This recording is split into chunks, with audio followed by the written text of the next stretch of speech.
Sir, ಸರ್ಕಾರಿ ಅಧಿಕಾರಿಗಳಿಗೆ ಏನು ಗೊತ್ತಾ ಸರ್, ಸಂಬಳ ನನ್ನ ಹಕ್ಕು, ಗಿಂಬಳ ನನ್ನ ತಾಕತ್ತು, ಕೆಲಸ ನನ್ನ ಮರ್ಜಿ ಅನ್ನೋಂಥ ಸ್ಥಿತಿಲಿದ್ದಾರೆ. ಮೈಸೂರು ಮಲ್ಲಿಗೆ ಕೇಸ್ ಅಂತ ಒಂದಿತ್ತು. ಆಕೆ ಬೇರೆದವನ ಜೊತೆ ಓಡಿ ಹೋಗ್ಬಿಡ್ತಾಳೆ. ಒಂದು ಯಾವ್ದೋ ಬಾಡಿ ತೋರಿಸ್ತಾರೆ, ಆ ಬಾಡಿ ಇವ್ನು ಹೆಂಡತಿದ ಬಾಡಿ ಅಂತ ಅಂದ್ಬಿಟ್ಟು ಅವನನ್ನ ಶಿಕ್ಷೆ ಮಾಡ್ತಾರೆ. ಅಲ್ಲಿ ಸತ್ತಿದ್ದಾಳೆ ರೆಕಾರ್ಡ್ ಅಲ್ಲಿ, ಇಲ್ಲಿದ್ರೆ ಜೀವಂತ ಇದ್ದಾಳೆ. ಲೇಡಿ ಇನ್ಸ್ಪೆಕ್ಟರ್ ಪೋಕ್ಸೋ ಕೇಸಲ್ಲಿ ದುಡ್ಡು ಕೇಳಿದ್ಲು ಚಾರ್ಜ್ ಶೀಟ್ ಮಾಡೋದಕ್ಕೆ. ಲೋಕಾಯುಕ್ತ ಟ್ರಾಪ್ ಆಗಿ ಜೈಲ್ಗೆ ಹೋದ್ಲು.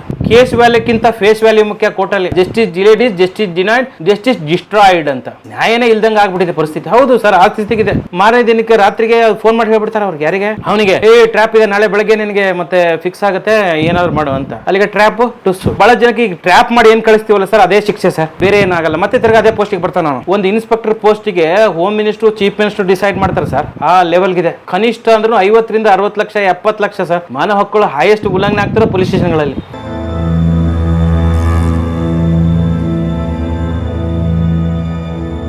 ಆರೋಗ್ಯ ಸೇವೆ ಒದಗಿಸೋರು ಆ ಜನರ ಆರೋಗ್ಯನ ಇಂಪ್ರೂವ್ ಮಾಡೋ ಬದಲು ಹಣ ಮಾಡಕ್ಕೆ ನಿಂತ್ಬಿಟ್ಟವ್ರೆ. ಇಲ್ಲ, ಎಲ್ಲಿ ಇಂಪ್ರೂವ್ಮೆಂಟ್ ಆಗ್ತಾ ಇದೆ ನೋಡಿ. ದೇಶ ಡೆವಲಪ್ಡ್ ಕಂಟ್ರಿ ಡೆವಲಪ್ ಆಗ್ತಾ ಇದೆ, ವಿಶ್ವಗುರು ಇದೇನೆಲ್ಲ ಹೇಳ್ತೀವಿ. ಆದ್ರೆ ಹಾಸ್ಪಿಟಲ್ ಕಡಿಮೆ ಆಗ್ಬೇಕಾ ಹೆಚ್ಚಾಗ್ಬೇಕಾ? ಆರೋಗ್ಯಯುತ ದೇಶ, ಆರೋಗ್ಯ ಜನ ಇರಬೇಕಾದ್ರೆ ಹಾಸ್ಪಿಟಲ್ ಕಡಿಮೆ ಆಗ್ತಾ ಹೋಗ್ಬೇಕಲ್ಲ. ಹಾಸ್ಪಿಟಲ್ ಜಾಸ್ತಿ ಆಗ್ತಾ ಇದಾವೆ, ಕಾಯಿಲೆಗಳು ಜಾಸ್ತಿ ಆಗ್ತಾ ಇದಾವೆ. ಕಾರಣ ನಮ್ಮ ಲೈಫ್ ಸ್ಟೈಲ್ ಡಿಸಾರ್ಡರ್. ಪ್ರತಿಯೊಬ್ಬ ವ್ಯಕ್ತಿ ಮಿನಿಮಮ್ 8 ಗಂಟೆ ನಿದ್ರೆ ಮಾಡಬೇಕು, ಆಹಾರ ವಿಹಾರ ಇರಬೇಕು, ಅವ್ರ ಫುಡ್ ಹ್ಯಾಬಿಟ್ಸ್. ಈಗ ನಾನು ಉತ್ತರ ಕರ್ನಾಟಕದವನು, ಬಿಜಾಪುರದವನಾಗಿರೋದ್ರಿಂದ ನಮ್ಮದು ರೊಟ್ಟಿ ಈ ಥರದ್ದು ಇರುತ್ತೆ. ಇಲ್ಲಿ ಬಂದ ತಕ್ಷಣ, ಬೆಂಗಳೂರು ಬಂದ ತಕ್ಷಣ ನಾವು ಯಾವ್ಯಾವ ರೋಡಿಗೆ ಹೋಗ್ತೀವೋ, MG ರೋಡ್ಗೆ ಹೋದರೆ ಒಂದು ಚೈನೀಸ್ ಫುಡ್ ಸಿಗುತ್ತೆ, ಅಥವಾ ಈ ಥರದ ಫುಡ್ ಆಹಾರ ಬೇರೆ ಬದಲಾವಣೆ ಆಗೋದ್ರಿಂದ ಆರೋಗ್ಯದ ಮೇಲೆ ಸಾಕಷ್ಟು ಪರಿಣಾಮ ಬೀರ್ತಾ ಇದೆ. ಆಮೇಲೆ ಮೊಬೈಲಿಂದನೂ ಸಾಕಷ್ಟು ಪರಿಣಾಮ ಬೀರ್ತಾ ಇದೆ. ಮತ್ತು ಹೆಲ್ತ್ ಕೇರಲ್ಲಿ ಏನಾಗಿದೆ ಅಂದರೆ, ಸರ್ಕಾರಿ ಆಸ್ಪತ್ರೆಗಳಲ್ಲಿ ಕೆಲಸ ಮಾಡಿದ್ದೀನಿ. ಸರ್ಕಾರಿ ಆಸ್ಪತ್ರೆ ಟ್ರೀಟ್ಮೆಂಟ್ ಉಚಿತ, ಸಾವು ಖಚಿತ ಅನ್ನುವಂಥ ಸ್ಥಿತಿಗಿದೆ ಸರ್ಕಾರಿ ಆಸ್ಪತ್ರೆಗಳಲ್ಲಿ. ಹೌದು, ಟ್ರೀಟ್ಮೆಂಟ್ ಉಚಿತ, ಸಾವು ಖಚಿತ ಅಂತ. ಸರ್, ಎಂಥ ಒಳ್ಳೆ ಡಾಕ್ಟರ್ಗಳವರಲ್ಲೂ ತುಂಬ ಜನ ಒಳ್ಳೆ ಡಾಕ್ಟರ್ಸ್ ಇದ್ದಾರೆ, ಅದರಲ್ಲಿ ಕಡಿಮೆ ಸಂಖ್ಯೆ ಸರ್. ಈಗ ಭಾಳಷ್ಟು ಜನ ಏನು ಮಾಡ್ಬಿಡ್ತಾರೆ, ಡಾಕ್ಟರ್ಸ್ ಎಲ್ಲ ಭಾಳಷ್ಟು ನನಗೆ ಗೊತ್ತಿರೋ ಹಾಗೆ ನಮ್ಮ ಬ್ರದರೇ ಗೌರ್ಮೆಂಟ್ ಫಾರ್ಮಸಿಸ್ಟು. ನಾನು ಬೇರೆ ಬೇರೆ PHCಯಲ್ಲಿ ನನ್ನ ಫ್ರೆಂಡ್ಸ್ ಎಲ್ಲ ಇದ್ದಾರೆ. ಈಗ ಏನು ಮಾಡ್ತಾರೆ ಅಂದರೆ, ಒಂದು PHC ಇದೆ, ಒಂದು ಪ್ರೈಮರಿ ಹೆಲ್ತ್ ಸೆಂಟರ್, ಪ್ರಾಥಮಿಕ ಆರೋಗ್ಯ ಕೇಂದ್ರ. ಒಂದು ಆರೋಗ್ಯ ಕೇಂದ್ರ ಕನಿಷ್ಠ ಸರ್ಕಾರ 25 ರಿಂದ 30 ಲಕ್ಷ ರೂಪಾಯಿ ಖರ್ಚು ಮಾಡುತ್ತೆ. ಯಾರಿಗೆ? ಸಂಬಳಕ್ಕೆ. ಯಾರು? ಡಾಕ್ಟರ್ಸ್ಗೆ. ಡಾಕ್ಟ್ರು, ನರ್ಸು, ಟೆಕ್ನಿಷಿಯನು, ಫಾರ್ಮಸಿಸ್ಟು, ಇವರೆಲ್ರಿಗೂ. ನಂಬರ್ ಆಫ್ ಪೇಷಂಟ್ಸ್ ಎಷ್ಟು ಬರ್ತಾರಂತ ನೋಡಿದರೆ, ನನಗೆ ಗೊತ್ತಿರೋ ಹಾಗೆ ನಾನು ಸುಮಾರು ಹಾಸ್ಪಿಟ್ಲ್ಗೆ ಹೋದಾಗ, ನಮ್ಮ ಬ್ರದರ್ ಹಾಸ್ಪಿಟ್ಲ್ಗೆ ಹೋದಾಗ ನೋಡಿದಾಗ ಡಾಕ್ಟರ್ ಇರೋದೇ ಇಲ್ಲ ಅಲ್ಲಿ. ಡಾಕ್ಟರ್ ಬೆಳಗ್ಗೆ ಬಂದುಬಿಟ್ಟು ತಂಬು ಅಥವಾ ಸೈನ್ ಮಾಡಿ ಹೋಗ್ಬಿಟ್ಟಾದ್ರೆ ಮತ್ತೆ ಸಾಯಂಕಾಲನ ಬರೋದು, ಇಲ್ಲ ಮತ್ತೆ ಮಾರನೇ ದಿನ ಬರೋದು. ಅಥವಾ ಬುಕ್ಕಲ್ಲಿದೆ, ಅಲ್ಲಿ ಇನ್ನೇನು ತಂಬು ಬಂದಿಲ್ಲ, ಇನ್ನು ಬರೀ ಬುಕ್ಕಲ್ಲೇ ಬರೀತಾರೆ. ಅಡ್ವಾನ್ಸ್ 3 ದಿನದ ಅಡ್ವಾನ್ಸ್ ಸೈನ್ ಹೊಡಿತಾರೆ, ಇಲ್ಲ ಹಿಂದಿದ್ದಾದರೂ ಸೈನ್ ಹೊಡಿತಾರೆ. ಈ ಥರದ್ದು ಭಾಳಷ್ಟು ಉತ್ತರ ಕರ್ನಾಟಕದಲ್ಲಿ ಅದೇ ಆಗ್ತಾರಂಥದ್ದು. ಇಲ್ದಿದ್ರೆ ಅವ್ರೇನು ಮಾಡ್ಬಿಡ್ತಾರೆ, ಅದೇ ಡಾಕ್ಟ್ರು ಆ PHCಯಿಂದ ಸ್ವಲ್ಪ ಮುಂದೆ ದೂರ ಹೋಗಿ ಅವ್ರ ಹೆಂಡತಿ ಹೆಸರಲ್ಲೋ ಅಥವಾ ಇನ್ಯಾರೋ ಹೆಸರಲ್ಲೇನೋ ಹಾಸ್ಪಿಟಲ್ ಮಾಡ್ಕೊಂಡು ಅಲ್ಲಿಗೆ ಮಾಡ್ತಾಯಿದ್ದಾರೆ. ಈಗ ನಿಮ್ಗೆ ಗೊತ್ತು, 25 ರಿಂದ 30 ಲಕ್ಷ ಒಂದು PHCಲಿ, ಪ್ರೈಮರಿ ಹೆಲ್ತ್ ಸೆಂಟ್ರಲ್ಲಿ ಸರ್ಕಾರ 30 ಲಕ್ಷ ಕೊಡುತ್ತಲ್ಲ ಸರ್. ಕನಿಷ್ಠ ಆದರೂ ಈಗ ನನ್ನ ಕ್ಲಿನಿಕ್ ಇದೆಯಪ್ಪ, ಇದು ಈ ಕ್ಲಿನಿಕ್ಕಿಗೆ ಒಬ್ಬ ಡಾಕ್ಟ್ರು, ನರ್ಸು ಒಬ್ರು ಇದ್ದಾರೆ. ಒಬ್ಬ ಡಾಕ್ಟ್ರಿಗೆ ಸಂಬಳ ಒಂದು 50,000 ಅಥವಾ 70,000 ಇಟ್ಕೊಳ್ಳಿ, ನರ್ಸ್ಗೆ ಒಂದು 20,000, ಆಯಾಗೊಂದು 1 ಲಕ್ಷ ರೂಪಾಯಿದೊಳಗಡೆ ಇದು ರನ್ ಆಗುತ್ತೆ. ಕನಿಷ್ಠ ಅಂದ್ರೂ 50 ರಿಂದ 60 ಪೇಷಂಟ್ಸ್ ಬರ್ತಾರೆ ಪರ್ ಡೇ ನನಗೆ. ಅದೇ 25 ರಿಂದ 30 ಲಕ್ಷ ಖರ್ಚು ಮಾಡೋಂಥ ಪ್ರಾಥಮಿಕ ಆರೋಗ್ಯ ಕೇಂದ್ರದಲ್ಲಿ ಎಷ್ಟು ಪೇಷಂಟ್ಸ್ ಬರ್ತಾರೆ ಸರ್? ಮ್ಯಾಕ್ಸಿಮಮ್ 10 ರಿಂದ 12 ಪೇಷಂಟ್ ಬರಲ್ಲ, ದಿನ ಬರಲ್ಲ. ಇದು ಡಾಟಾ ಬೇಕಲ್ಲ. ನಾನು ಕಣ್ಣಾರೆ ಕಂಡಿರೋಂಥದ್ದು ಒಂದು PHC ಬಗ್ಗೆ ಹೇಳ್ತಾರಂಥದ್ದು. 10 ಪೇಷಂಟ್ ಇಟ್ಕೊಳ್ಳಿ, ತಿಂಗಳಿಗೆ ಎಷ್ಟಾಯಿತು? 300 ಆಯಿತು. 300 ಪೇಷಂಟು ಡಿವೈಡೆಡ್ ಬೈ 30 ಲಕ್ಷ ಮಾಡಿ ಎಷ್ಟಾಯಿತು? ಎಷ್ಟು ಖರ್ಚು ಮಾಡ್ತಿದೆ ಸರ್ಕಾರ? 30,000 ಒಂದು ಪೇಷಂಟ್ಗೆ. ಈಗ ನಮ್ಮ ಹತ್ರ ಕ್ಲಿನಿಕ್ಗೆ ಬಂದರೆ ಎಷ್ಟಾಗುತ್ತೆ ಸರ್ ಕಾಸ್ಟ್? 300 ರೂಪಾಯಿ ಆಗುತ್ತೆ. ಕನ್ಸಲ್ಟೇಷನ್ ಒಂದು 300 ಇಟ್ಕೊಳ್ಳಿ, ಮೆಡಿಸಿನ್ಸ್ ಒಂದು 200 ರೂಪಾಯಿ ಇಟ್ಕೊಳ್ಳಿ, 500 ರೂಪಾಯಿ ಆಗುತ್ತೆ. ಸರ್ಕಾರ ಎಷ್ಟು ಖರ್ಚು ಮಾಡುತ್ತೆ ಸರ್? ಈ PHCಗಳಲ್ಲಿ ಏನಾಗುತ್ತೆ ಅಂದರೆ ಸರ್, ಇದೇ ಕಾರಣದಿಂದ ಆಗ್ತಾರಂಥದ್ದು. ಸರ್ಕಾರಿ ಆಸ್ಪತ್ರೆಗಳ ಪರಿಸ್ಥಿತಿ ಭಾಳಷ್ಟು ಜನ ನಂಗೆ ಹೇಳಿದಾಗ ವಿರೋಧ ಮಾಡ್ತಾರೆ. ಭಾಳಷ್ಟು ಜನ ನೀವು ಹೇಳಿದ್ರಲ್ಲ, ಸರ್ಕಾರಿ ಆಸ್ಪತ್ರೆ ಟ್ರೀಟ್ಮೆಂಟ್ ಉಚಿತ, ಸಾವು ಖಚಿತ ಅನ್ನೋಂಥದ್ದು ತುಂಬ ಕಟು ವರ್ಡ್ ಆಗುತ್ತೆ ಅಂತ. ನನಗೆ ಒಳ್ಳೆ ಡಾಕ್ಟ್ರಿಗೆ, ನಿಜವಾಗ್ಲೂ ಒಳ್ಳೆ ಕೆಲಸ ಮಾಡೋ ಡಾಕ್ಟ್ರಿಗೆ ನಾನು ಹೇಳ್ತಾ ಇಲ್ಲ. ಖದೀಮ್ ಡಾಕ್ಟ್ರುಗಳು ಇರ್ತಾರೆ ಕೆಲವರು, ಏನಂದರೆ ತಮ್ಮ ಎದುರುಗಡೆನೇ ಒಂದು ಹಾಸ್ಪಿಟಲ್ ಮಾಡ್ಕೊಳ್ಳೋಂಥದ್ದು, ಅವ್ರದ್ದೇ ನರ್ಸಿಂಗ್ ಹೋಮ್ ಮಾಡ್ಕೊಳ್ಳೋಂಥದ್ದು, ಅವ್ರ ವೈಫೇ ಡಾಕ್ಟರ್ ಆಗಿರೋಂಥದ್ದು. ಈ ಗೌರ್ಮೆಂಟ್ ಹಾಸ್ಪಿಟ್ಲ್ ಆಗೋವಂಥ ಡೆಲಿವರಿಗಳನ್ನು, ಆ PHCಲಿ ಆಗುವಂಥ ಡೆಲಿವರಿ ಮಾಡಿಸಿದ್ದೇನೆ ಪ್ರೈವೇಟ್ ಹಾಸ್ಪಿಟಲ್ ಕರ್ಕೊಂಡು ಹೋಗ್ತಾರೆ. ಪ್ರೈವೇಟ್ ಅಂದರೆ ತಮ್ಮದೇ ಆಸ್ಪತ್ರೆಗೆ ಎದುರುಗಡೆನೋ ಅಕ್ಕಪಕ್ಕನೋ ಒಂದು ಅರ್ಧ ಕಿಲೋಮೀಟರ್ ರೇಡಿಯಸಲ್ಲಿ ಮಾಡ್ತಾ ಇದ್ದಾರೆ. ಉತ್ತರ ಕರ್ನಾಟಕದಲ್ಲಿ ಸಿಕ್ಕಾಪಟ್ಟೆ ಸರ್ ಇದ್ದಾರೆ, ಜಾಸ್ತಿ ಯಾರೂ ಕೇಳೋರೇ ಇಲ್ಲ. ನಿಮ್ಗೆ ಆವಾಗಲೇ ಹೇಳಿದ್ನಲ್ಲ, ನಿಮ್ಗೆ ಎಲ್ರಿಗೂ ಬರುತ್ತೆ. ಇದು ಎಲ್ಲ ಬಂದುಬಿಟ್ಟು ಒಬ್ಬ DHO ಆದವನು, ಜಿಲ್ಲಾ ಆರೋಗ್ಯಾಧಿಕಾರಿ, ಅವ್ನ ಕಂಟ್ರೋಲಲ್ಲಿ ಇರಬೇಕಲ್ಲ, ಅವ್ರ ನಿಗಾದಲ್ಲಿ ಇರಬೇಕಲ್ಲ, ಇರೋದೇ ಇಲ್ಲ. ಈಗ ಅವರು ದುಡ್ಡು ಕೊಟ್ಟು ಬಂದಿರ್ತಾರೆ, ಇವ್ರು ಏನು ಮಾಡ್ತಾರೆ, ಇವ್ರು ಡ್ಯೂಟಿ ಅಟೆಂಡೆನ್ಸ್ ಇವ್ರು ರೋಸ್ಟ್ರಲ್ಲಿ ಇರೋಲ್ಲ, ಇವ್ರು ಹಾಕಲ್ಲ. ಅದನ್ನು ಅಡ್ಜಸ್ಟ್ಮೆಂಟು ಜನ ಕೇಳೋದಿಲ್ಲ, ಜನ ಪ್ರಶ್ನೆ ಮಾಡೋದಿಲ್ಲ. ಆ ಊರಲ್ಲಿ ಯಾವುದೋ ಒಬ್ಬ ಲೀಡ್ರ್ ಇರ್ತಾನೆ, ಅಥವಾ ಗೌಡನೋ ಪಾಟೀಲೋ ಯಾರೋ ಅಲ್ಲಿರೋಂಥ ಒಬ್ಬ ನ್ಯಾಯ ಪಂಚಾಯತಿ ಮಾಡೋರು ಇರ್ತಾನೆ, ಅವರನ್ನು ಡಾಕ್ಟ್ರ್ ಹಾಯ್ ಹಲೋ ಅಂದ್ಕೊಂಡ್ಬಿಟ್ರೆ ಅವನು ಗಲಾಟೆ ಮಾಡೋರು ಯಾರು ಇರ್ತಾರೆ 4 ಜನನ ಡಾಕ್ಟ್ರು ಆ ಪೇಷಂಟ್ ನೋಡ್ಕೊಳ್ಳೋದು, ಅವ್ರಿಗೆ ಚೆಕ್ ಮಾಡೋದು, ಅವ್ರ ಮನೆ ಹೋಗಿ ಚೆಕ್ ಮಾಡ್ತಾರೆ. ನೋಡಿ, ಒಂದು ಇನ್ಸಿಡೆಂಟು ನನ್ನ ಸ್ನೇಹಿತನೇ ಅವನು. ಯಾವುದು ಇಂಡಿ ತಾಲೂಕು ಅಥರ್ಗ ಅಂತ ಒಂದು PH ಇದೆ. ಆ PHಲ್ಲಿ ನನ್ನ ಒಬ್ಬ ಸ್ನೇಹಿತರು ಫೋನ್ ಮಾಡ್ಬಿಟ್ಟು ಡಾಕ್ಟ್ರನ್ನ ಮನೆ ಕರ್ಸ್ಕೊತಾನೆ. ಯಾರು ಗೌರ್ಮೆಂಟ್ ಡಾಕ್ಟ್ರನ್ನ ಮನೆ ಕರ್ಸ್ಕೊತಾನೆ. ಏನಕ್ಕೆ ಅಂದರೆ ಅವ್ನು ಕಿತಾಪತಿ ಮಾಡ್ತಾನೆ, ಬಂದು ಗಲಾಟೆ ಮಾಡ್ತಾನೆ, ಅಥವಾ ಇವರು ಡ್ಯೂಟಿಗೆ ಬರೋದನ್ನು ಎಕ್ಸ್ಪೋಸ್ ಮಾಡ್ತಾನೆ ಅನ್ನೋದಕ್ಕೆ ಅವ್ನು ಮನೆಗೆ ಹೋಗಿ ಚೆಕ್ ಮಾಡ್ತಾನೆ ಆ ಡಾಕ್ಟ್ರು. ಆದರೆ ಕ್ಲಿನಿಕ್ಕಿಗೆ ಬರ್ತಾರಲ್ಲ ಅಲ್ಲಿ PHಗೆ ಬರೋರನ್ನ ಬರೋದೇ ಇಲ್ಲ ಅವನು. ಈ ಥರದ್ದು ಅಂದರೆ ಈ MLAಗಳು MP ಗಳು ಅವನು ವೈಟ್ ಆ್ಯಂಡ್ ವೈಟ್ ಹಾಕೊಂಡು ಅವನು ಹಾಕೊಂಡು ಈ ಥರದ ಲೀಡರ್ಗಳು ಇರ್ತಾರಲ್ಲ ಎಕ್ಸ್ಪೋಸ್ ಮಾಡ್ತಾರೆ ಅನ್ನೋದಕ್ಕೆ ಅವರು ಈ ಥರದ್ದು ಮಾಡ್ತಾಯಿದ್ದಾರೆ. ಇದಕ್ಕೆ ಕಾರಣ ಕಂಪ್ಲೀಟ್ ಸರ್ ಸುಮ್ಮನೆ ಒಂದು ಹೆಸರಿಗೆ ಒಂದು ಮಾಡೆಲ್ ಥರ ಒಂದು ಸರ್ಕಾರಿ ದವಾಖಾನೆ ಇದೆ, ಮತ್ತು ಡಾಕ್ಟ್ರ್ ಇದ್ದರೆ ಡಾಕ್ಟ್ರಿಗೆ ಮೆಡಿಸಿನ್ಸ್ ಇರಲ್ಲ, ಮೆಡಿಸಿನ್ಸ್ ಇದ್ದರೆ ನರ್ಸ್ ಇರಲ್ಲ, ನರ್ಸ್ ಇದ್ದರೆ ಟೆಕ್ನಿಷಿಯನ್ ಇರಲ್ಲ, ಟೆಕ್ನಿಷಿಯನ್ ಇದ್ದರೆ ರಿಯೇಜೆಂಟ್ ಇರಲ್ಲ, ಏನೋ ಅದಕ್ಕೆ ಮಾಡೋಂಥ ಟೆಸ್ಟಿಗೆ ಮಾಡೋಂಥದ್ದು. ಇದು ಕಂಟಿನ್ಯೂ ಆಗಿದೆ ಸರ್. ಮೆಡಿಸಿನ್ ಸ್ಕೇರ್ಸಿಟಿ ಇದೆ, ಇದು ಟೆಸ್ಟ್ಗಳಿಗೆ ಸ್ಕೇರ್ಸಿಟಿ ಇದೆ. ಆಮೇಲೆ ಎಲ್ಲ ಇದ್ದರೆ ಡಾಕ್ಟ್ರಿಗೆ ಇರೋದಕ್ಕೆ ಕ್ವಾರ್ಟರ್ಸ್ ಬೇಕಲ್ಲ ಸರ್. 24 ಗಂಟೆ ಈಗ ಡಾಕ್ಟರ್ಸು ಸರಿ ಇಲ್ಲ ಅಂತ ಹೇಳೋದು ತುಂಬ ಈಸಿ. ಆ್ಯಸ್ ಎ ಡಾಕ್ಟ್ರಾಗಿ, ಗೌರ್ಮೆಂಟ್ ಡಾಕ್ಟ್ರಾಗಿ ಆ ಡಾಕ್ಟ್ರ್ ಆ ಊರಲ್ಲಿ ಇರಬೇಕಾದ್ರೆ ಅವ್ನಿಗೆ ಕ್ವಾರ್ಟರ್ಸ್ ಹತ್ರ ಬೇಕಲ್ಲ. ಕ್ವಾರ್ಟರ್ಸ್ ಇದ್ದರೆ ಮೇಲೆ ಸೋರ್ತಾ ಇರುತ್ತೆ, ಅವ್ರ ಮಕ್ಕಳಿಗೆ ಶಾಲೆ ಇರಲ್ಲ ಪಕ್ಕದಲ್ಲಿ. ಆ ಡಾಕ್ಟ್ರ್ ಹೆಂಗಿರ್ತಾರೆ? ಸಂಬಳ ಇರುತ್ತೆ ಬಿಡಿ, ಸಂಬಳ 1-1.5 ಲಕ್ಷ ಸಂಬಳ ಇರುತ್ತೆ ಒಬ್ಬ ಮೆಡಿಕಲ್ ಆಫೀಸರ್ಗೆ. ಆದರೆ ಆ ಡಾಕ್ಟ್ರಿಗೆ ಇರೋದಕ್ಕೆ ಜಾಗ ಬೇಕಲ್ಲ, ಇರೋದೇ ಇಲ್ಲ. ಇಲ್ದವ್ರದ್ದು ಏನು ಮಾಡಿರ್ತಾರೆ, ಅವರು ತಾಲೂಕು ಪ್ಲೇಸ್ಗೆ ಹೋಗ್ತಾರೆ. ಯಾರು ಡಾಕ್ಟ್ರು ತಾಲೂಕು ಪ್ಲೇಸ್ಗೆ ಹೋಗಿರ್ತಾರೆ. ಪೇಷಂಟ್ಸ್ ಇಲ್ಲಿ ಡೆಲಿವರಿ ಇರುತ್ತೆ ಅಥವಾ ಏನೋ ಎಮರ್ಜೆನ್ಸಿ ಇರುತ್ತೆ, ಅವ್ರು ಇಲ್ಲಿಂದ ಒಂದು 10 ಕಿಲೋಮೀಟ್ರ್ 15 ಕಿಲೋಮೀಟ್ರ್ ತಾಲೂಕು ಪ್ಲೇಸಿಗೆ ಹೋಗಿರ್ತಾರೆ. ನಿಜವಾಗ್ಲೂ ಒಂದು ಆರ್ಡ್ರ್ ಇದೆ, ಸರ್ಕಾರದ ಆರ್ಡ್ರ್ ಏನಿದೆ ಅಂದರೆ ಪ್ರತಿಯೊಬ್ಬ ಡಾಕ್ಟ್ರು ಕಾರ್ಯಸ್ಥಳದಲ್ಲಿ ಇರಬೇಕು, ವರ್ಕಿಂಗ್ ಪ್ಲೇಸಲ್ಲೇ ಇರಬೇಕು, ಡಾಕ್ಟ್ರು 24/7 ಇರಬೇಕು ಅನ್ನೋಂಥ ರೂಲ್ ಇದೆ. ಆದರೆ ಅವ್ರು ಏನು ಮಾಡ್ಬಿಡ್ತಾರೆ, DHO THO ಜೊತೆ ಈ ಸರ್ಕಾರಿ ಅಧಿಕಾರಿಗಳೈತೆ ಈ ಮೆಡಿಕಲ್ ಆಫೀಸರ್ ಸೆಟ್ಲ್ ಆಗಿರೋದ್ರಿಂದ ಏನು ಮಾಡ್ತಾನೆ ಹೇಳಿ ಅವನು, ಅವ್ರ ಜೊತೆ ಸೆಟ್ಲ್ ಆದಾಗ ಆಯ್ತು ಬಿಡು ಇದು ರೆಗ್ಯುಲರಾಗಿ ನಡೀತಾ ಇದೆ ಅಂತ ಯಾರೂ ಬರೋದೇ ಇಲ್ಲ. ಇನ್ಸ್ಪೆಕ್ಷನ್ಗೆ ಹೋದಾಗ ಟಕ ಟೈಗೆ ಹಾಕೊಂಡು ID ಕಾರ್ಡ್ ಹಾಕೊಂಡು ಬಂದ್ಬಿಟ್ಟು ಎಲ್ಲ ರೆಡಿ ಮಾಡ್ಕೊಂಡು ಕೂತಿರ್ತಾರೆ. ಅವಾಗ ಇನ್ಸ್ಪೆಕ್ಷನ್ ಮಾಡ್ತಾರೆ. ಯಾವುದೋ ಡಿಸ್ಟಿಕ್ ಹಾಸ್ಪಿಟಲ್ ವಿಜಯಪುರ ಲೋಕಾಯುಕ್ತ ದಾಳಿ ಆದಾಗ ನಮ್ಮ ಬ್ರದರು ಅಲ್ಲೇ ಕೆಲಸ ಮಾಡ್ತಾರೆ. ಮತ್ತೆ ಬಹಳಷ್ಟು ಜನ ನನಗೆ ಅಲ್ಲಿ ಗೊತ್ತಿರೋರು ಪರಿಚಯದವ್ರು ಇದ್ದಾರೆ. ಲೋಕಾಯುಕ್ತ ದಾಳಿ ಆಗುತ್ತಂತ 2 ದಿನಕ್ಕೆ ಮುಂಚೆನೇ ಗೊತ್ತಿರುತ್ತೆ. ನನ್ನ ಅನುಭವ ಹೇಳ್ತಾ ಇದ್ದೀನಿ ಸರ್. ಲೋಕಾಯುಕ್ತ ಕೇಸ್ ಹಾಕಿದ್ದು ಹೌದು ಸರ್, ಏನಾಗುತ್ತೆ ಹೌದು ಸರ್, ನಾನು ಇವೆಲ್ಲ ಲೋಕಾಯುಕ್ತ ಕೇಸ್ ಹಾಕಿದ್ದೀನಿ, ನಿಮ್ಗೆ ತೋರಿಸ್ತೀನಿ. ಸುಮಾರು ಒಂದು 15 ಕೇಸ್ ಲೋಕಾಯುಕ್ತ ದಾಳಿ ಸರ್ಪ್ರೈಸ್ ಆಗಿ ಮಾಡೋದಲ್ವಾ ಸರ್? ಈ ಸರ್ಪ್ರೈಸು ಸುಮ್ಮನೆ ಇರುತ್ತೆ ಸರ್. ನನಗೆ ಗೊತ್ತಾಗಿರೋಂಥದ್ದು ಇಲ್ಲ, ನಮ್ಮದು ನಾಳೆ ಲೋಕಾಯುಕ್ತ ಇನ್ಸ್ಪೆಕ್ಷನ್ ಏನಿದೆ ಅಂದ ತಕ್ಷಣವೇ ಕಸ ಗುಡಿಸೋದು, ಕ್ಲೀನ್ ಮಾಡೋದು, ಫೈಲ್ ಇಟ್ಕೊಳ್ಳೋದು, ಟೈಗೆ ಹಾಕೊಂಡು ನೀಟಾಗಿ ID ಕಾರ್ಡ್ ಹಾಕೊಂಡ್ಬಂದು ಸರ್ ಅಂತ ಇಲ್ಲಿ ರೆಡಿಮೇಡ್ ಹಿಂಗೆಲ್ಲ ಇಟ್ಟಿರ್ತಾರೆ. ಬಂದ ತಕ್ಷಣ ಎಂಟ್ರಿ ಹೊಡಿಸಿ ಅವ್ರನ್ನ ಚೇಂಬರಲ್ಲಿ ಕೊಡಿಸಿ ತೋರಿಸೋದು. ಅವರು ಟಕಮಕ ಅಂತ ಕ್ಯಾಮ್ರಾದವ್ರಂತರೂ ಮೀಡಿಯಾದವ್ರು ಇದ್ದೇ ಇರ್ತಾರೆ ಅವ್ರ ಹಿಂದೆ. ಬಂದ ತಕ್ಷಣ ಅವ್ರನ್ನ ಸ್ವಲ್ಪ ಶೂಟ್ ಮಾಡ್ತಾರೆ. ಒಂಥರ ಏನಂದರೆ ಈ ಥರ ಇದು ಅಂತಾರಲ್ಲ, ಇದು ಇವೆಂಟ್ ಮ್ಯಾನೇಜ್ಮೆಂಟ್ ಥರ, ಇವೆಂಟ್ ಮ್ಯಾನೇಜ್ಮೆಂಟ್ಗೆ ಕೊಟ್ಟಿರ್ತಾರೆ. ಅಲ್ಲಿರೋಂಥ ಡಿಸ್ಟ್ರಿಕ್ಟ್ ಸರ್ಜನ್ ಏನು ಮಾಡ್ತಾನೆ, ಬರ್ತಾನೆ, ಬಂದು ಸರ್ ಇದು ನೋಡಿ ಸರ್ ಇದು ಆಗ್ತಾಯಿದೆ, ಅಲ್ಲಿ ಬಿಲ್ಡಿಂಗ್ ಕನ್ಸ್ಟ್ರಕ್ಷನ್ ಆಗ್ತಾಯಿದೆ, ಇಲ್ಲೆಲ್ಲ ಜನ ಇದ್ದಾರೆ, ಇದು ಇದ್ದಾರೆ ಅಂತ ಅಂದ್ಬಿಟ್ಟು ಜನರನ್ನ ನಿಜವಾಗ್ಲೂ ಪೇಷಂಟ್ ಜೊತೆ ಮಾತಾಡಿದ್ರೆ ಗೊತ್ತಾಗುತ್ತೆ ಪೇಷಂಟ್ ಪರಿಸ್ಥಿತಿ ಏನಂತ.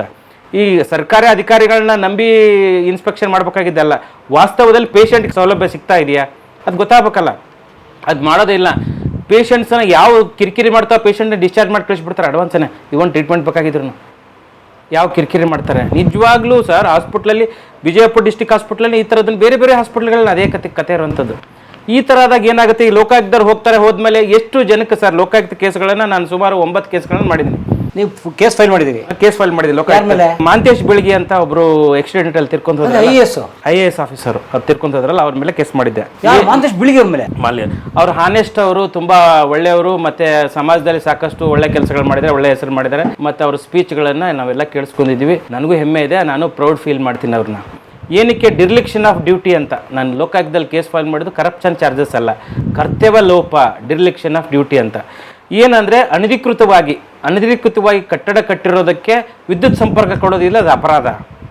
ಈಗ ಕಾನೂನುಬದ್ಧವಾಗಿ BBMP BDO greater Bengaluru authority permission ತೊಗೊಂಡು ನಾವು ಪವರ್ ಸಪ್ಲೈ ತೊಗೋಬೇಕಲ್ಲ.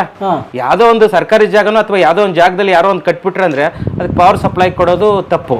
ಅದಕ್ಕೆ ಅದನ್ನು ಡಿಸ್ಕನೆಕ್ಟ್ ಮಾಡಿ ಪವರ್ ಸಪ್ಲೈ ತೊಗೊಂಡಿದ್ದಾರೆ ಅವರು ಅನಧಿಕೃತವಾಗಿ ಅಂತ ಹೇಳಿದೆ.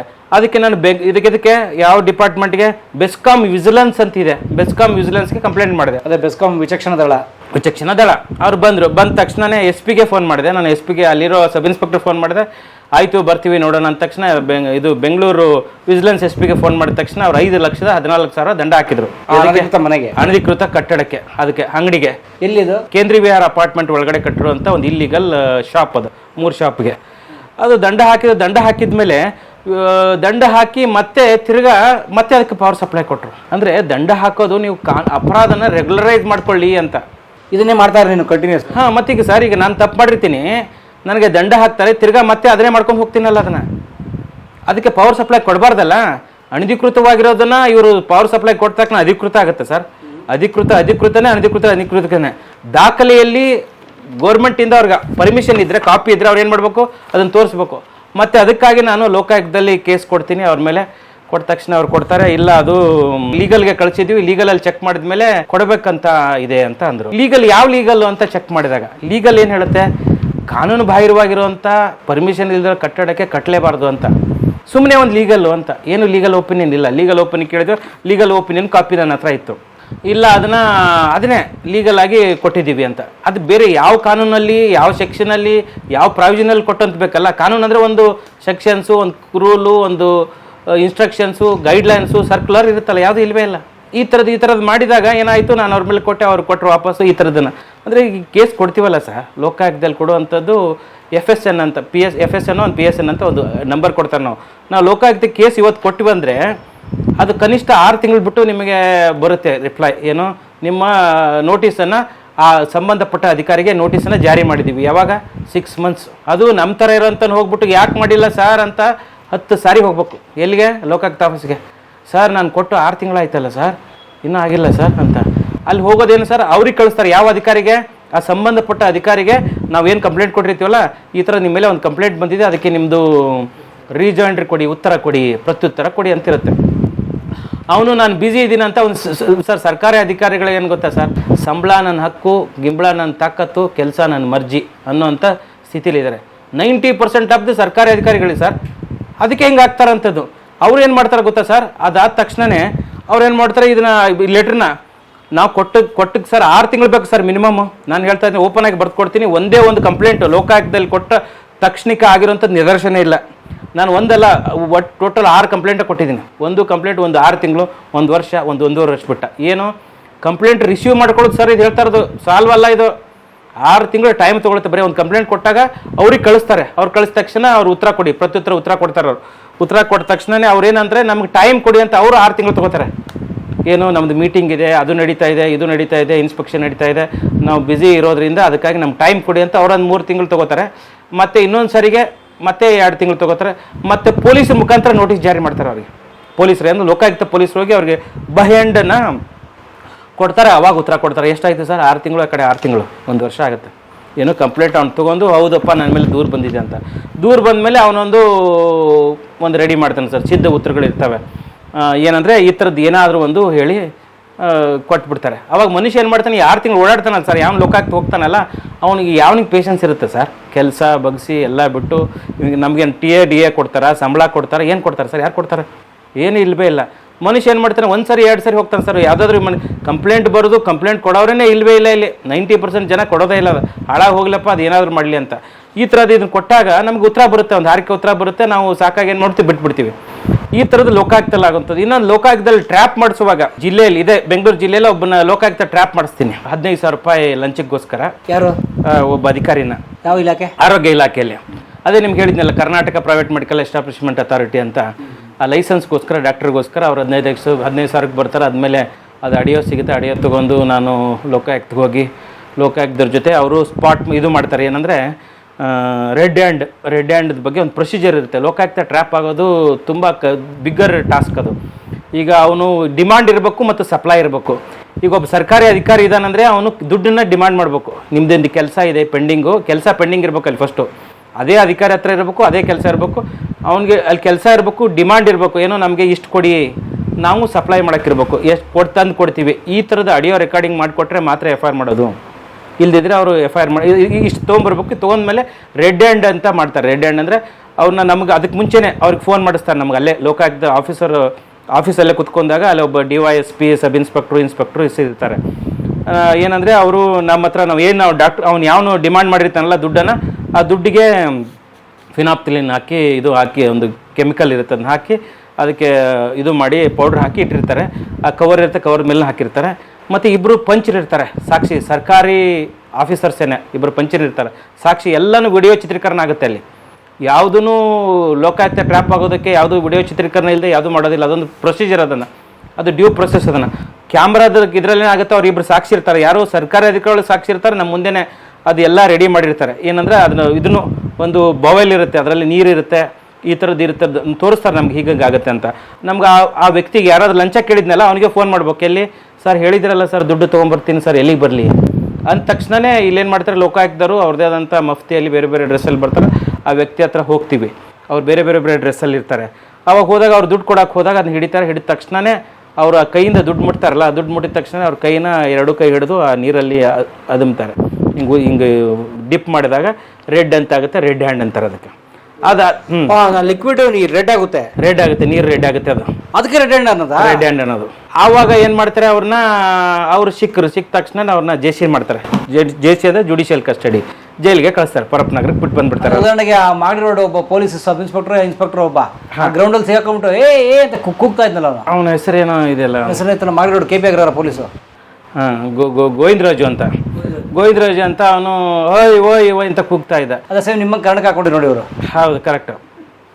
ಆದ್ರೆ ನಾನು ಗೋವಿಂದರಾಜು ಅಲ್ಲ. ನೀವಲ್ಲ ಸರ್, ನಿಮ್ಮಂಗೆ ಅವ್ರು ಕರ್ಣಕ್ಕೆ ಹಾಕಿರ ಪೊಲೀಸು. ಹೌದು, ಆದರೆ ಅವನು ಕನ್ನಡಕ್ಕೆ ಹಾಕೊಂಡಿದ್ದ. ಅದಕ್ಕೆ ರಾತ್ರಿನೇ, ಅದಕ್ಕೆ ಹಿಂದಿನ ದಿನ ರಾತ್ರಿ ಗೋವಿಂದರಾಜು ಇದಾರಲ್ಲ KP ಅಗ್ರಹಾರ ಇನ್ಸ್ಪೆಕ್ಟ್ರು, ಅದಕ್ಕೆ ಹಿಂದಿನ ರಾತ್ರಿ 2 ದಿನ ಒಂದು ಅವನದೇ ಸ್ಟೇಷನ್ ಲಿಮಿಟಲ್ಲಿ ಒಬ್ಬ ವ್ಯಕ್ತಿಗೆ ಇದೇ 3 ಸ್ಟಾರ್ ಹಾಕಿ ಅವ್ರಿಗೆ ಧಮಕಿ ಹಾಕಿ ಅದು ಇದು ಮಾಡಿ ಸುಲಿಗೆಗೆಲ್ಲ ಪ್ರಯತ್ನ ಪಟ್ಟಿರ್ತಾರೆ. ಏನು, ಅವತ್ತು ರಾತ್ರಿ ಸಿಂಗಮ್ಮು, ಮಾರನೇ ದಿನ ಚಿಂಗಮ್ಮು ಆಗಿರೋಂಥದ್ದು ಪರಿಸ್ಥಿತಿ.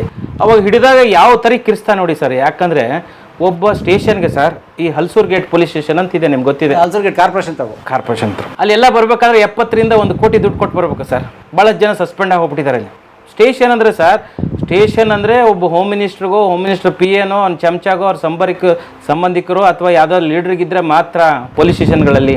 ಯಾಕಂದ್ರೆ ನನ್ನ ಕ್ಲಾಸ್ಮೇಟ್ಸೇ ಇಬ್ಬರು ACP, ಒಬ್ಬ ಇನ್ಸ್ಪೆಕ್ಟ್ರು, ಒಬ್ಬ SP ಇದ್ದಾರೆ. ಅವ್ರು ಹೇಳ್ತಾರಂಥದ್ದು, ಪ್ರತಿ ವರ್ಷಕ್ಕೆ 1 ವರ್ಷನೋ 2 ವರ್ಷಕ್ಕೆ ಅಥವಾ ಪೋಸ್ಟಿಂಗಿಗೆ ಕನಿಷ್ಠ ಒಂದು ಸ್ಟೇಷನ್ಗೆ ಸರ್ 70 ಲಕ್ಷ ಕೊಡಬೇಕು. ಒಬ್ಬ 70 ಲಕ್ಷ. ಇನ್ಸ್ಪೆಕ್ಟರ್ಗೆ 3 ಸ್ಟಾರ್. ಹಾಂ, 3 ಸ್ಟಾರ್ಗೆ. ಸಬ್ ಇನ್ಸ್ಪೆಕ್ಟರ್ಗೆ 25 ಲಕ್ಷ 30 ಲಕ್ಷ. ಈ ಗೋವಿಂದರಾಜ್ ತರದವರು, ಈ ಗೋವಿಂದರಾಜು ಕೊಟ್ಟಿದ್ದಕ್ಕೇ ಅದು ವಸೂಲಿ ಮಾಡಿ ಸಿಕ್ಕಾಕೊಂಡು ಒದಾಡಿ ಹೋದ. ಗೋವಿಂದರಾಜು ಇಡೀ ಜಗತ್ ಫೇಮಸ್ಸು, ಪ್ರಖ್ಯಾತಿ ಆಗ್ಬಿಟ್ರು, ಕಿರ್ಚಾಡ್ಬಿಟ್ರು ಅವರು. ಆ ಗೋವಿಂದರಾಜು ಸಿಂಗಮ್ ತರ ಬಿಲ್ಡಪ್ ಕೊಡೋರ?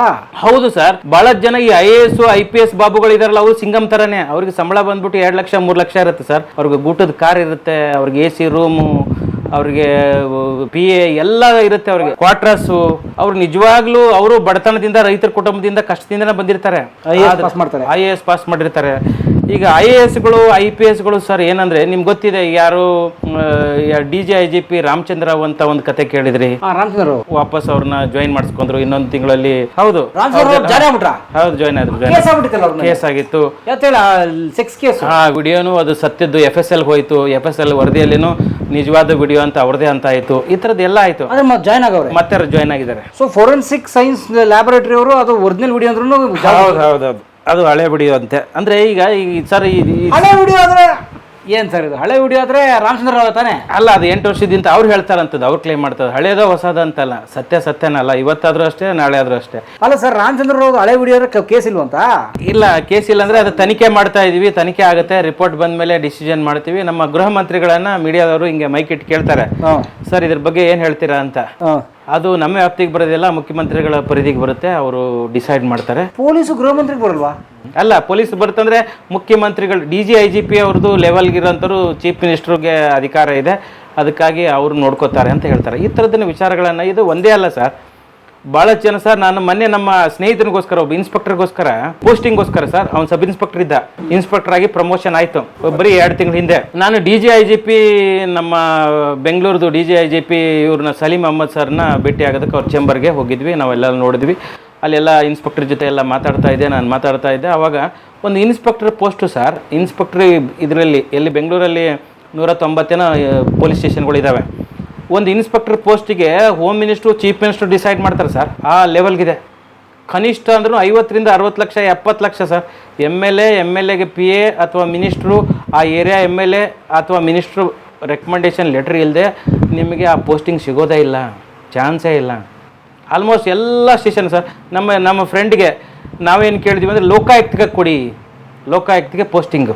ಅವ್ನು ಇನ್ಸ್ಪೆಕ್ಟರ್ ಅದಲ್ಲ, ಲೋಕಾಯುಕ್ತಕ್ಕೆ ಮಾಡಿದರೆ ಲೋಕಾಯುಕ್ತಕ್ಕೆ ತೊಗೊಳ್ಳಿಲ್ಲ ಸರ್. ಖಾಲಿ ಇತ್ತು, ವೇಕೆನ್ಸಿ ಇತ್ತು, ತೊಗೊಳ್ಳಿಲ್ಲ. ಯಾಕೆ? ಕಾಸಿಲ್ಲ, ನಿಮಗೆ ಎಕ್ಸ್ಪೀರಿಯನ್ಸ್ ಇಲ್ಲ ಅಂತ. ಲೋಕಾಯುಕ್ತದಲ್ಲಿ ಫ್ರೀ ಆಫ್ ಕಾಸ್ಟ್ ಸರ್, ಅಲ್ಲೇನು ದುಡ್ಡು ಬರೋದು ಏನಿದೆ? ಬರೀ ಈ ಥರ ಟ್ರ್ಯಾಪ್ ಮಾಡೋದು ಏನು ದುಡ್ಡು ಬರಲ್ಲ ಅಲ್ಲಿ. ಲೋಕದಲ್ಲಿ ಕಾಸಿಲ್ವಾ?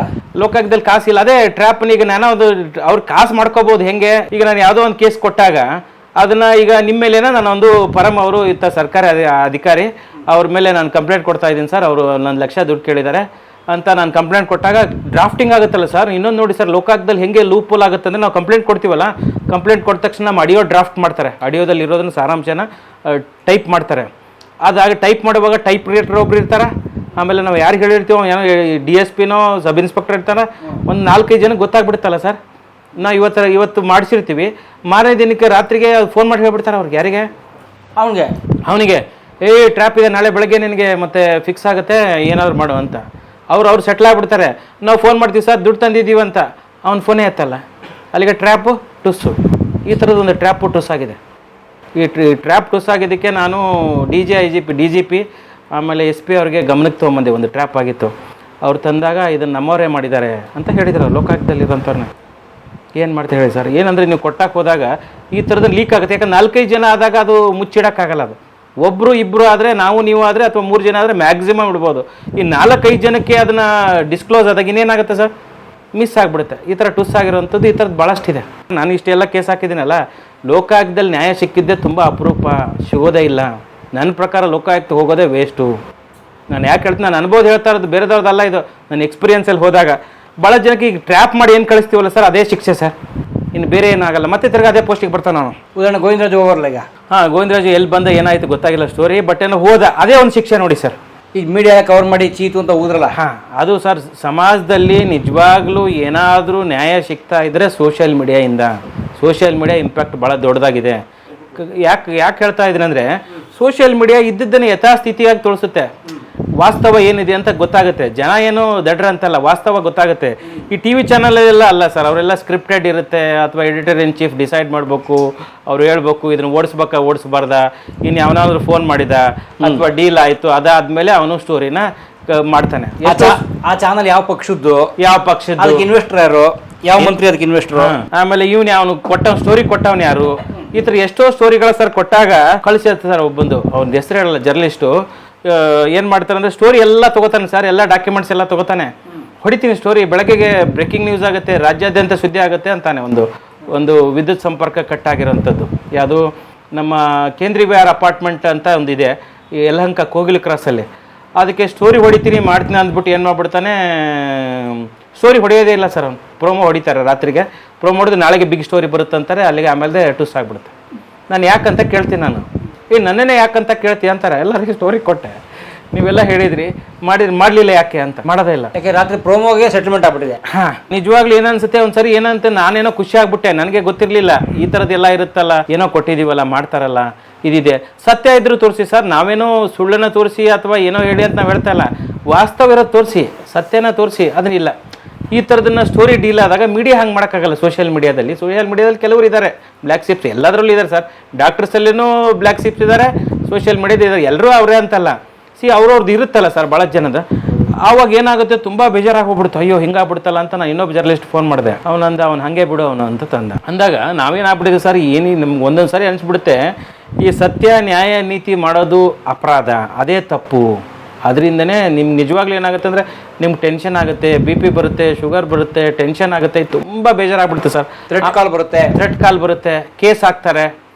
ಆಮೇಲೆ ವಕೀಲರ ಕತೆ ಬೇರೆ ಕತೆ. ಏನಂದ್ರೆ ವಕೀಲರು ಹೆಂಗೆ ಮಾಡ್ತಾರೆ ಅಂದರೆ, ಭಾಳಷ್ಟು ಕೇಸಸ್ಗಳಲ್ಲಿ ಒಂದು ಕೇಸನ್ನು ಕೊಡಿಸಿದ್ದೇವೆ ವಕೀಲರಿಗೆ, 1.5 ಲಕ್ಷ 3 ಕೇಸನ್ನು ಕೊಡಿಸಿದಾಗ ವಕೀಲರು ಕೇಸ್ ಫೈಲ್ ಮಾಡಿಬಿಟ್ಟಿದ್ದಾರೆ, ತಿರ್ಗಾ ಫೋನ್ ಎತ್ತಾ ಇಲ್ಲ, ರಿಪ್ಲೈ ಮಾಡ್ತಾ ಇಲ್ಲ. ಆ ವಕೀಲರದ್ದು ಹಾಗೆ ಪರಿಸ್ಥಿತಿ. ಅಂದರೆ ಈ ಥರದ್ದು ಮಾಡಿ ಅವ್ರಿಗೆ ತುಂಬ ಬೇಜಾರಾಗಿ ಹೋಗ್ಬಿಡ್ತು. ಏನು ಕೇಸ್ ಫೈಲ್ ಮಾಡಿದ್ದಾರೆ. ಈಗ ನಾನು ಹೈಕೋರ್ಟಲ್ಲಿ ಕೇಸ್ ಹಾಕಿದ್ದೀನಿ, ಹೈಕೋರ್ಟಲ್ಲಿ ರಿಟ್ ಪಿಟಿಷನ್ ಹಾಕಿದ್ದೀನಿ. ಏನಂದರೆ ನಮ್ಮದೇ ಈ ವಿದ್ಯುತ್ ಸಂಪರ್ಕ ಕಟ್ಟಾಗಿದೆ ಅಂತ ಹೇಳಿದ್ನಲ್ಲ, ನಮ್ಮ ಅಪಾರ್ಟ್ಮೆಂಟ್ ವಿದ್ಯುತ್ ಸಂಪರ್ಕ ಕಟ್ ಮಾಡಿಸಿದ್ದೆ, ಅದು ಕಾನೂನು ಬಾಹಿರ ಇದೆ ಅಂತ ಅವ್ರು ಹೈಕೋರ್ಟ್ಗೆ ಹೋಗಿ ಸ್ಟೇ ತೊಗೊಂಡಿದ್ದಾರೆ. ನೀವು ಹೈಕೋರ್ಟಲ್ಲಿ ಸ್ಟೇ ವೆಕೇಟ್ ಮಾಡಿಸ್ಬೇಕಂದ್ರೆ it takes a lot of time, minimum 6 months 1 year ಆಗುತ್ತೆ. ಇವನ್ ಹೈಕೋರ್ಟಲ್ಲಿ ನೀವು ಕೇಸ್ ಫೈಲ್ ಮಾಡ್ಬೇಕಂದ್ರೂ ಏನು ಖರ್ಚಾಗಲ್ಲ, ಅಷ್ಟೇನು ಲಾಯರ್ ಫೀಸ್ ಏನಿರುತ್ತೆ. ನೀವು ಹೈಕೋರ್ಟಲ್ಲಿ ಕೇಸ್ ಬರಬೇಕಂದ್ರೆ it takes a lot of time. ಈಗ ಕೋರ್ಟಲ್ಲಿ ನೀವು ಗೆಲ್ಲಬೇಕಾದಾಗ, ನಾನು ಕೋರ್ಟಿಗೆ ಹೋಗ್ತಾ ಇದ್ದ, ಕೇಸ್ ವ್ಯಾಲ್ಯೂಕ್ಕಿಂತ ಫೇಸ್ ವ್ಯಾಲ್ಯೂ ಮುಖ್ಯ ಕೋರ್ಟಲ್ಲಿ. ನಿಮ್ಮ ಕೇಸಲ್ಲಿ ದಮ್ ಇದೆಯಾ, ತಾಕತ್ ಇದೆಯಾ, ಅದರಲ್ಲಿ ಇಂಗ್ರೀಡಿಯೆಂಟ್ಸ್ ಇದೆಯಾ, ಸಾಕ್ಷ್ಯ ಇದೆಯಾ, ದಾಖಲೆ ಅಲ್ಲ. ನಿಮ್ಮ ಲಾಯರ್ ಯಾರು ರೆಪ್ರೆಸೆಂಟ್ ಮಾಡ್ತಾ ಇದ್ದಾರೆ, ಯಾರು ಅವರು, ಮೀಡಿಯಾ ಲಾಯರಾ ಅಥವಾ ಸೀನಿಯರ್ ಕೌನ್ಸಿಲ್ ಅಂತಾರೆ. ಸೀನಿಯರ್ ಕೌನ್ಸಿಲ್ ಅಂದರೆ ತುಂಬ ಎಕ್ಸ್ಪೀರಿಯನ್ಸ್ ಇರೋ ಸರ್ಕಾರದಿಂದ ಅವ್ರು ಸೀನಿಯರ್ ಕೌನ್ಸಿಲ್ ಅಂತ ಒಂದು ಡೆಸಿಗ್ನೇಷನ್ ಕೊಡ್ತಾರೆ. ಈಗ ಹೆಂಗೆ ಅಂದರೆ ಕೇಸನ್ನ ಈಗ ಇದೆ, ಈಗ ನಂದೇ ಒಂದು ಕೇಸ್ ಇದೆ, ಈ ಕೇಸು ಎಷ್ಟು ವ್ಯಾಲ್ಯೂ ಇದೆ, ಕೇಸ್ ವ್ಯಾಲ್ಯೂನ ಫೇಸ್ ವ್ಯಾಲ್ಯೂನ ಅಂತ. ಕೇಸಲ್ಲಿ ವ್ಯಾಲ್ಯೂ ಎಷ್ಟಿದೆ ಅಂತ ಇಂಪಾರ್ಟೆಂಟ್ ಅಲ್ಲ, ಫೇಸ್ ವ್ಯಾಲ್ಯೂ ಯಾರಿದ್ದಾರೆ, ಯಾರು ರೆಪ್ರೆಸೆಂಟ್ ಮಾಡ್ತಾ ಇದ್ದಾರೆ. ನಿಮ್ಗೆ ಗೊತ್ತಿದೆ CH ಹನುಮಂತರಾಯಪ್ಪ, ಶಂಕರಪ್ಪ, ಈ ಥರ ಸಿ.ವಿ. ನಾಗೇಶ್ವರು, ಅಶೋಕರ್ನಹಳ್ಳಿ. ಹಾಂ, ಅವ್ರ ಕೇಸ್ ಹಿಡಿದಾರಂದ್ರೆ ಅದಕ್ಕೊಂದು ಬೇರೆ ಜಡ್ಜ್ಮೆಂಟು, ಅದಕ್ಕೊಂದು ನ್ಯಾಯ ಬೇರೆ. ನಾನು ಯಾಕೆ ಹಂಗೆ ಹೇಳ್ತಾ ಇದ್ದೀನಿ, ಅದ್ರ ಬೇರೆನೇ ಇದೆ ಸರ್. ಕೇಸ್ ಪೋಸ್ಟ್ ಆಗ್ಬೇಕು ತಿಳ್ಕೊಳ್ಳಿ. ಪೋಸ್ಟ್ ಅಂದರೆ ನಮ್ಮ ಡೇಟ್ ಇದು ಬರಬೇಕು ಅಂತ. ನನ್ನ ಕೇಸ್ ಒಂದು 5-6 ಕೇಸ್ಗಳು ಕೋರ್ಟಲ್ಲಿ ಬಿದ್ದಿದ್ದಾವೆ. ಏನು ನಾನು ಹಾಕಿರೋ ಕೇಸನ್ನು ಸ್ಟೇ ವೆಕೇಟ್ ಮಾಡ್ಸೋಕ್ಕಾಗಲ್ಲ, ಟೈಮ್ ತೊಗೊಳ್ಳಲ್ಲ. ಒಂದು ಕೇಸ್ ಪೋಸ್ಟ್ ಆಗೋದಿಲ್ಲ, ಡೇಟು ಜಡ್ಜಿನ ಮುಂದೆ ಬರೋದಕ್ಕೆ ಕನಿಷ್ಠ ಅಂದರೂ 15-20 ಸಾವಿರ ಖರ್ಚಾಗುತ್ತೆ. ಅದು ಸೀನಿಯರ್ ಕೌನ್ಸಿಲ್ ಇದ್ದರೆ ಆಗುತ್ತೆ, ಇದ್ದಿದ್ರೆ ಕಷ್ಟ ಇದೆ. ನಾನು ನಿಜವಾಗ್ಲೂ ಈ ಥರ ಹೇಳೋದು ಸರಿಯಾ ತಪ್ಪ ಅಂತ ಹೇಳ್ತಾ ಇಲ್ಲ. ನನಗೆ ಅನಿಸಿದ್ದನ್ನು ನನ್ನ ಅನುಭವನ ಹೇಳ್ತಾರಂಥದ್ದು. ನಾನು 1.5 ವರ್ಷದಿಂದ ಕೇಸ್ಗಳು ಹಂಗೆ ಬಿದ್ದಿದ್ದಾವೆ, ಏನೂ ಆಗಿಲ್ಲ. ಸ್ಟೇಟಸ್ ಹತ್ರನ ಯಾವ ಮೆಮೊ ಹಾಕಿದರೂ ಪೋಸ್ಟ್ ಆಗಿಲ್ಲ. ನಿಮ್ಗೆ ಹೇಳ್ತಾ ಇದ್ದೀನಿ ಅಂದರೆ, ಈ ದೇಶದಲ್ಲಿ justice delayed is justice denied ಅಂತ, ಅಂದರೆ ಡಿನೇ ಮಾಡಿದರು. ಇವಾಗ ಹಾಗಿಲ್ಲ, justice delayed is justice denied, justice destroyed ಅಂತ. ನ್ಯಾಯನೇ ಇಲ್ದಂಗೆ ಆಗ್ಬಿಟ್ಟಿದೆ ಪರಿಸ್ಥಿತಿ. ಹೌದು ಸರ್, ಆ ಸ್ಥಿತಿಗಿದೆ. ಮತ್ತು ಇನ್ನೊಂದು ಇದೆ ಗಾದೆನೇ, ಕೇಸ್ ಇರುತ್ತಲ್ಲ, ಜಸ್ಟಿಸ್ ಹರಿಡ್ ಇಸ್ ಜಸ್ಟಿಸ್ ಬರೀಡ್ ಅಂತ. ಹರಿಡ್ ಅಂದರೆ ತುಂಬ ಹರಿ ಮಾಡಿದರೆ ಅದು ಬರಿ ಆದಂಗೆ ಆಗುತ್ತೆ ಅಂತ. ಹಂಗೆ ಅಂದ್ಕೊಂಡ್ಬಿಟ್ಟು ಈಗ ಯಾವುದೋ ಇದೆ, ಒಂದು ಯಾವುದೋ ಮಲ್ಲಿಗೆ ಕೇಸು, ಮೈಸೂರು ಮಲ್ಲಿಗೆ ಕೇಸ್ ಅಂತ ಒಂದಿತ್ತು. ಏನದು? ಮಲ್ಲಿಗೆ ಅಂತ ಒಬ್ಳು ಹೆಣ್ಮಗಳು, ಹುಡುಗಿ ಹೆಸರು ಮಲ್ಲಿಗೆ. ಹಾಂ, ಮಲ್ಲಿಗೆ ಅಂತ. ಗಂಡ ಮೈಸೂರವನು. ಅವಳು ಏನಾಗುತ್ತೆ ಅಂದರೆ, ಆಕಿ ಬೇರೆದವನ ಜೊತೆ ಓಡಿ ಹೋಗ್ಬಿಡ್ತಾಳೆ, ಲವರ್ ಜೊತೆ. ಅವರು ಓಡಿ ಹೋಗಿದ ತಕ್ಷಣ ಈ ಗಂಡ ಏನು ಮಾಡ್ಬಿಡ್ತಾನೆ, ಇವನ ಮರ್ಡರ್ ಮಾಡಿದಾನಂತ ಇವನನ್ನ ಒಂದು ಯಾವುದೋ ಬಾಡಿ ತೋರಿಸ್ತಾರೆ. ಆ ಬಾಡಿ ಇವನು ಹೆಂಡ್ತಿದ ಬಾಡಿ ಅಂತಂದ್ಬಿಟ್ಟು ಅವನನ್ನು ಶಿಕ್ಷೆ ಮಾಡ್ತಾರೆ. ಒಳಗಡೆ ಜೈಲಲ್ಲಿ ಇರ್ತಾನೆ ನಾನು ಸುಮಾರು ವರ್ಷ. ಮಲ್ಲಿಗೆ ಗಂಡ ಒಂದು ದಿನ ಎಲ್ಲ ಉಡುಪಿ ಹತ್ರ ಸಿಗ್ತಾರೆ. ಅವ್ರು ತಕ್ಷಣನೇ ಇವ್ರು ಗೊತ್ತಿರುತ್ತೆ, ಇವ್ರು ಜಡ್ಜಿಗೆಲ್ಲ ಹೇಳಿರ್ತಾರೆ, ಎಲ್ಲ ಹೇಳಿರ್ತಾರೆ, ವಕೀಲರು ವಾದ ಮಾಡಿರ್ತಾರೆ, ಇಲ್ಲ ಮಾಡಿಲ್ಲ, ಅವನು ಆ ಹುಡುಗಿ ಓಡಿ ಹೋಗಿದ್ದಾಳೆ, ಸತ್ತಿಲ್ಲ ಸರ್ ಅಂತ ಹೇಳ್ತಾರೆ. ಪೊಲೀಸರು ಯಾರ್ದೋ ಒಂದು ಬಾಡಿಗೆ, ಯಾರ್ದೋ ಹೆಣ್ಮಗಳ ಬಾಡಿಗೆ ಇವನು ಹೆಣ್ತಿನೇ ಅಂದ್ಬಿಟ್ಟು ಅವ್ನಿಗೆ ಕಟ್ಟಿಬಿಟ್ಟು ಅವ್ನು ಜೈಲಲ್ಲಿ ಇಡ್ತಾರೆ. ಜೈಲಲ್ಲಿ ಇಟ್ಟ ತಕ್ಷಣ ಅವನು ಹೆಂಡತಿ ಸಿಗ್ತಾಳೆ, ಎಲ್ಲಿ ಉಡುಪಿ ಹತ್ರ ಸಿಗ್ತಾಳೆ ಸರ್. ಇದು ಬಿಗ್ ನ್ಯೂಸ್ ಆಗಿರೋಂಥದ್ದು ಇದು. ಉಡುಪಿ ಹತ್ರ ಸಿಕ್ಕಾಗ ಅವ್ರ ಫ್ರೆಂಡ್ ನೋಡ್ತಾನೆ, ಇಲ್ಲೇ ಇದ್ದಾಳಲ್ಲ ಅವ್ನು ಹೆಂಡ್ತಿನೇ, ಇಲ್ಲೇ ಇದ್ದಾಳಲ್ಲ ಅಂತ. ಅವರು ಸ್ಟೇಷನ್ಗೆ ಹೋಗಿ ಅವ್ರನ್ನ ಇದು ಮಾಡಿಸ್ತಾರೆ, ಏನೋ ಹಿಡಿದು ಕೊಡ್ತಾರೆ. ಸ್ಟೇಷನಲ್ಲಿ ಹಿಡಿದು ಕೊಟ್ಟ ತಕ್ಷಣ ಅವ್ರು ಜಡ್ಜಿ ಮುಂದೆ ಹೋಗಿ ಪ್ರೊಡ್ಯೂಸ್ ಮಾಡ್ತಾರೆ. ಅಲ್ಲಿ ಸತ್ತಿದ್ದಾಳೆ ರೆಕಾರ್ಡಲ್ಲಿ, ಇಲ್ಲಿದ್ದರೆ ಜೀವಂತ ಇದ್ದಾಳೆ. ಅದಕ್ಕೆ ತಿರ್ಗಾ ಅವ್ನು ಜೈಲಿಂದ ಬಿಡ್ತಾರೆ. ಅವನ್ನ ಬಿಟ್ಬಿಟ್ಟು ಮತ್ತೆ ಅವ್ರ ಇನ್ಸ್ಪೆಕ್ಟರ್ ಮೇಲೆ ಅದು ಕೇಸ್ ಆಗುತ್ತೆ. ಯಾವುದು ಸಬ್ ಇನ್ಸ್ಪೆಕ್ಟರ್ ಆಗುತ್ತೆ. ಅಲ್ಲಿರುವಂಥ SP ಮೇಲೆ ಆಗಲ್ಲ, ಅಲ್ಲಿರುವಂಥ ಹೈಯರ್ ಆಫೀಸರ್ಸ್ ಮೇಲೆ ಆಗಲ್ಲ.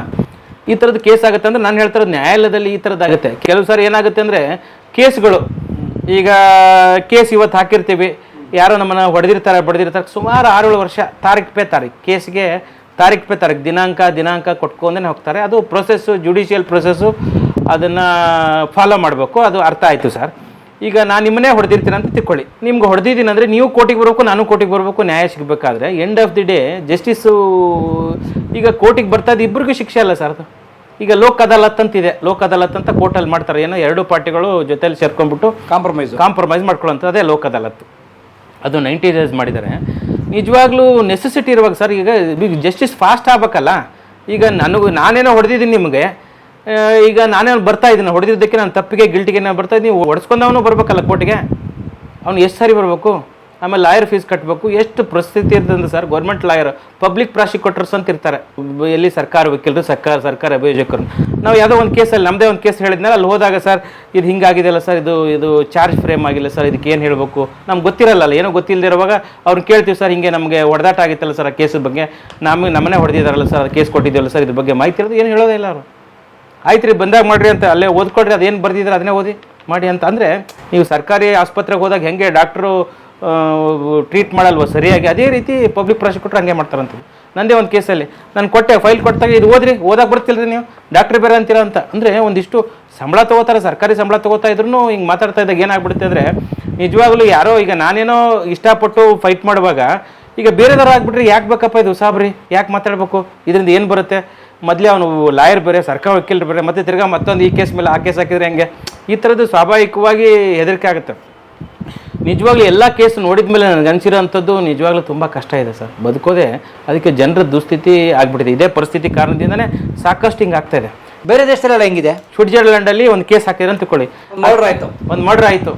ಅಲ್ಲಿ ಕನಿಷ್ಠ 1 ವರ್ಷದಲ್ಲೇ 6 ತಿಂಗಳ ವರ್ಷದಲ್ಲಿ ಜಸ್ಟಿಸ್ ಸಿಗುತ್ತೆ. ಹೆಂಗೆ ಅಂದರೆ ಅಲ್ಲಿ ಮೆರಿಟ್ಸ್ ನೋಡ್ತಾರೆ ಸರ್. ಈಗ ಲಾಯರ್ ಒಬ್ಬನ ಯಾರಾದರೂ ಇದೆತ್ತುಕೊಳ್ಳಿ, ಒಂದು ಕೇಸನ್ನು ಫಸ್ಟು ಸತ್ಯ ಸುಳ್ಳು, ಅಲ್ಲಿ ಸುಳ್ಳು ಕೇಸ್ ಹಾಕಿದರೆ ಅಲ್ಲಿ ಪನಿಷ್ಮೆಂಟ್ ಇದೆ. ನಮ್ಮ ದೇಶದಲ್ಲಿ ಇಲ್ಲ ಸರ್.